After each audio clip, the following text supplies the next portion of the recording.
दोस्तों, latest voting trend के बारे में जान लेते हैं, लेकिन एक अहम जानकारी ज़रूर देना चाहूँगा कि पीआर टीम पूरा पूरा कोशिश कर रही है कि आपको गलत और मिसगाइड किया जाए। उसकी वजह क्या है?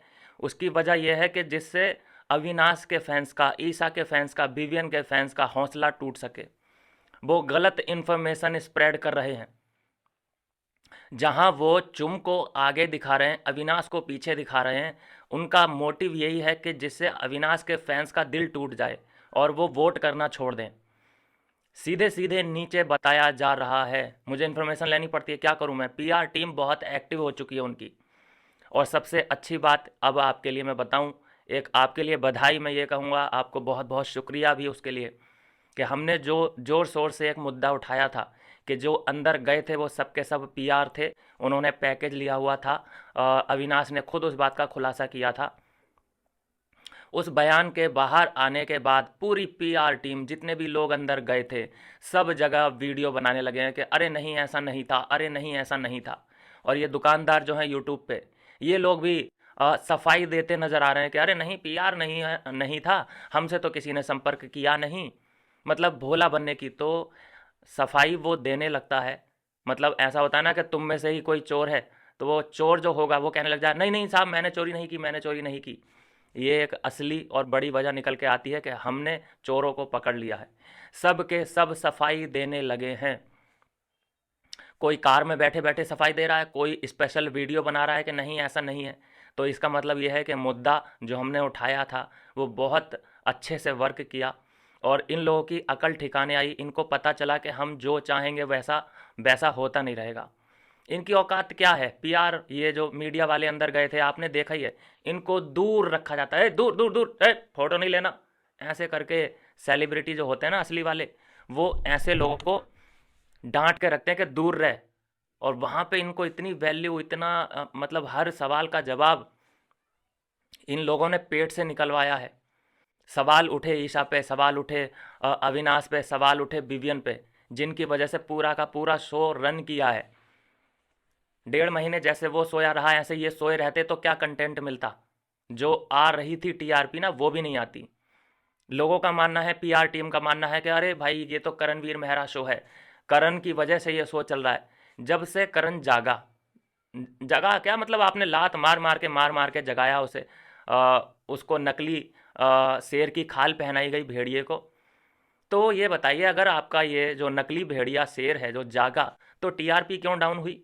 उससे पहले तक जब 1.5 महीने अविनाश था, विवियन था, वैसे तो ये पूरे 3 महीने ही रहे हैं एक्टिव, लेकिन चलो आपके हिसाब से मान लेते हैं कि आपका शेयर जागा, तो टीआरपी क्यों डाउन चली गई, टीआरपी क्यों सो गई? और उससे पहले टीआरपी अच्छी खासी आ रही थी।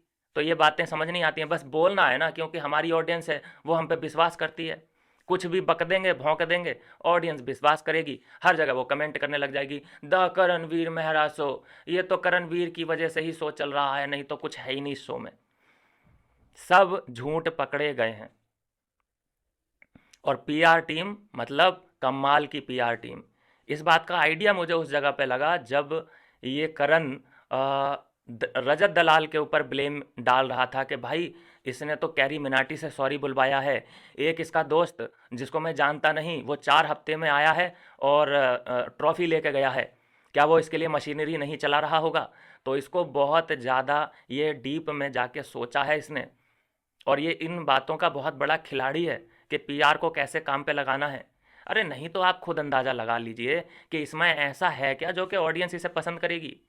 ना शकल अच्छी है इसकी, ना अकल अच्छी है इसकी, ना कोई करियर है इसका,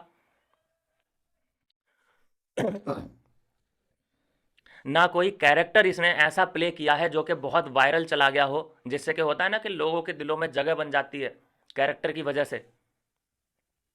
तो ऐसा भी कोई कैरेक्टर निभाया नहीं है इसने, तो जनता इसे क्यों पसंद करेगी भाई, ठरकुल्ले आदमी को। तो दोस्तों, नैरेटिव बहुत फैलने लगे हैं, लेकिन आप इस चैनल के साथ जुड़ जाइए, सब्सक्राइब कर लीजिए। पूरी कोशिश करूंगा, ज़्यादा से ज़्यादा वीडियो बनाने की कोशिश करूंगा कि जब तक ट्रॉफी किसी के हाथ में ना आ जाए, हम इनकी चालाकियों को, चालबाजियों को ऐसे ही निराधार साबित करते रहेंगे। चलिए बात कर लेते हैं लेटेस्ट वोटिंग ट्रेंड की। अ, अफवाहें उड़ाई जा रही हैं, गलत जानकारियां आपको दी जा रही हैं, लेकिन सही जानकारी मैं देने आया हूं। नंबर 6 पे ईशा सिंह ही है, ठीक है। अच्छा लगता है मुझे गेम उसका, लेकिन उसका मतलब ये नहीं है कि मैं आपको गलत जानकारी दूं। भाई 6 नंबर पे है तो है, वोट करने पड़ेंगे तभी जाएगी चुम को बीट करने के लिए। तो 6 नंबर पे ईशा सिंह और 5 नंबर पे है चुमदरांग। चुमदरांग को बोला जा रहा है पीआर टीम के द्वारा कि इसने अविनाश को बीट कर दिया है। कितने यार, ये मैं सोच रहा हूँ कि बस लोग इन पे विश्वास करते हैं, इसीलिए अंट संट ये बोलने लगते हैं। चलिए खैर कोई बात नहीं। तो नंबर 5 पे है चुमदरांग, नंबर 4 पे है अविनाश, नंबर 3 पे है करणवीर मेहरा। दिल को सुकून आया, सुकून जो बोल रहा हूँ ना, नंबर 3 नहीं, इसको नंबर 6 पे होना चाहिए। इसके गुणगान इतने चल रहे हैं पीआर टीम के द्वारा कि अरे ये 3 नंबर पे कैसे है, इसने तो बहुत दिया है शो को। मतलब अविनाश को तुम 4-5 नंबर पे देख के बड़े संतुष्ट हो, जो पहले दिन से गेम खेल रहा है, पहले दिन से कंटेंट दे रहा है, उसको तुम 6 क्या, तुम टॉप 10 से भी बाहर रखना चाहते हो। क्या हिपोक्रेसी है बॉस। 3 नंबर ये तब भी मुझे बहुत अच्छा लग रहा है इसका रैंक भाई, 3 नंबर पे ये है। 2 नंबर पे है विवेन डी सेना और नंबर 1 पे है रजत दलाल। तो रजत दलाल और विवेन डी सेना के बारे में बात कर लेते हैं दोस्तों। देखिए रजत दलाल के बारे में तो मैं एक ही बात कहूँगा भाई, उसकी पीआर टीम नहीं है, उसके दोस्त हैं। विवेन डी सेना के बात करूँगा मैं, उसके ट्रू फैंस हैं, कोई पीआर टीम नहीं है। पीआर टीम नहीं है, को सब ट्रू फैंस हैं, अपने लेवल पे सब लोग लगे हुए हैं। जो भी आप देख रहे होंगे एडिट्स वगैरह, कुछ भी XYZ आप देख रहे होंगे, तो विपिन डी सेना की ऐसी कोई पीआर टीम नहीं है। टीम है, टीम हर किसी की होती है, लेकिन पीआर टीम नहीं है। अगर ऐसा कुछ होता तो नंबर 1 का जो ताज है वो गया ही ना होता। मेरे हिसाब से इनको सेटिंग करके जानी चाहिए थी, क्योंकि एक होता है कि तुम मेहनत कर रहे हो, अंदर ज़बरदस्त मेहनत चल रही है तुम्हारी और पूरी ईमानदारी।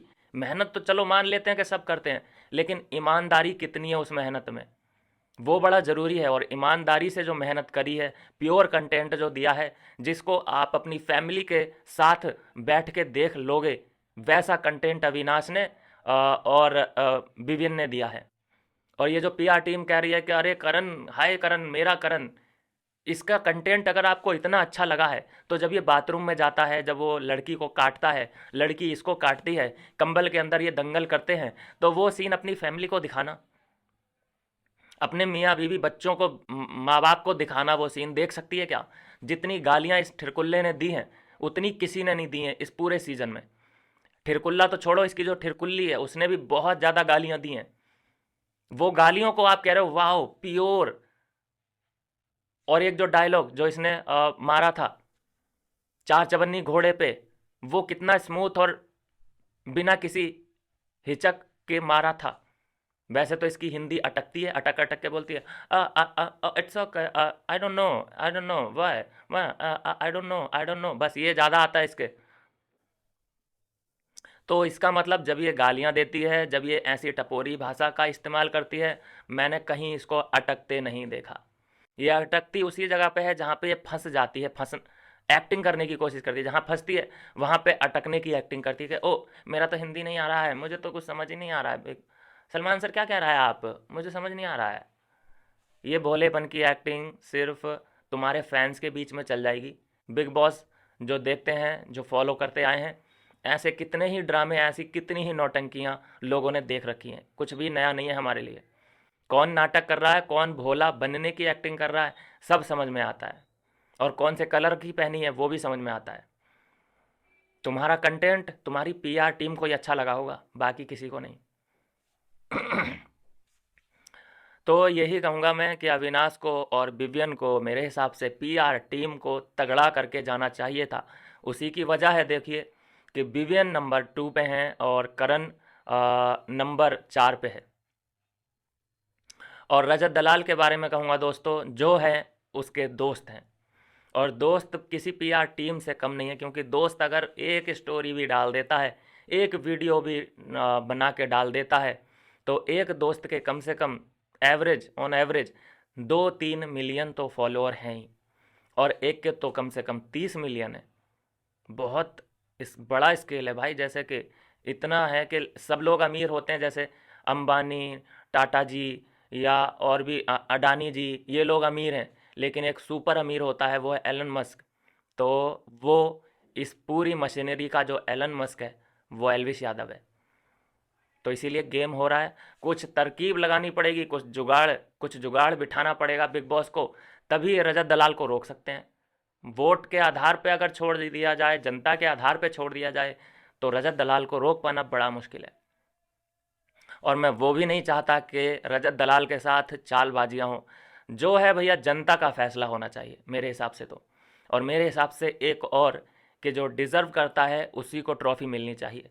करणवीर मेहरा मेरे हिसाब से कहीं तक डिज़र्विंग नहीं है, और चुम दरांग कहीं से कहीं तक डिज़र्विंग नहीं है। इन दो गंदगियों को निकालो बाहर, इनको दो को निकालो बाहर, जो इन्होंने जनता को गुमराह किया है। अभी आप देखेंगे कि इसने शराफत का चोला इस तरह पहना है कि अपना ट्रेडिशनल ड्रेस पहनने लगी है इन लास्ट के दिनों में। पूरा चोला पहना है, ट्रेडिशनल ड्रेस जो हमारे उधर पहनता है, ये वहाँ का है ये ड्रेस, इस ड्रेस का नाम ये है। भाई ये ढोंग किस लिए? जो आ जाएगा तुम्हारे इस बहकावे में वो ही आ जाएगा। जो ट्रू और जेन्युइन फैन बिग बॉस का है वो नहीं आ पाएगा। ऐसे ड्रामे बिग बॉस फैंस ने हर सीजन में देखे। तो ये है दोस्तों लेटेस्ट वोटिंग ट्रेंड। नंबर 6 पे ईशा, नंबर 5 पे चुम दरांग, नंबर 4 पे अविनाश मिश्रा, नंबर 3 पे करणवीर मेहरा, नंबर 2 पे बिपिन ढिसेना एंड नंबर 1 पे है रजत दलाल। तो कौन है आपके हिसाब से अनडिजर्विंग? कौन वो है आपके हिसाब से कि भाई इस आदमी को ट्रॉफी नहीं मिलनी चाहिए, बाकी कोई भी ले जाए, हमें कोई दिक्कत नहीं है।